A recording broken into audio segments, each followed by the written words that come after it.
బాగి ఆరు రాక కోసం పిల్లలందరూ కలిసి చేసిన ఏర్పాట్లని మనోహరి పాడు చేస్తూ ఉంటుంది. గుమ్మానికి కట్టిన మామిడి తోరణాలని, బంతిపూల దండలని పీకి పారేస్తూ, అక్కడ డెకరేట్ చేసిన రోజ్ ఫ్లవర్స్ పెటల్స్ని కాలితో చెరిపేస్తూ, అక్కడున్న పూల ప్లేట్ని కిందికి విసురు కొడుతుంది.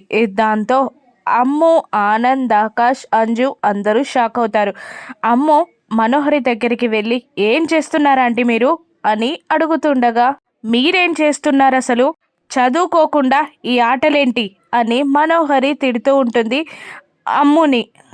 వాళ్ళని అంత కంట్రోల్ చేయడానికి, వాళ్ళని తిట్టడానికి మీకేం అధికారం ఉంది, మీకేం హక్కులున్నాయి అని మనోహరిని రాథోడ్ నిలదీస్తుండగా, రాథోడ్ అని గట్టిగా అరుస్తాడు అమర్.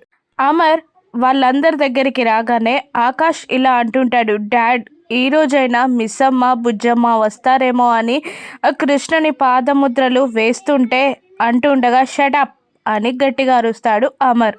ఇంట్లో నుండి వెళ్ళిపోయిన వాళ్ళ కోసం మాట్లాడొద్దని, వాళ్ళ పేరు కూడా ఎత్తొద్దని, వాళ్ళని తలుచుకోకూడదని నేను చెప్పాను కదా అని అంటూ ఉంటాడు అమర్. అమర్ మాటలకి మనోహరి నవ్వుతూ ఉండగా పిల్లలందరూ బాధపడుతూ ఉంటారు. రాథోడ్ కూడా బాధపడుతూ ఉంటాడు.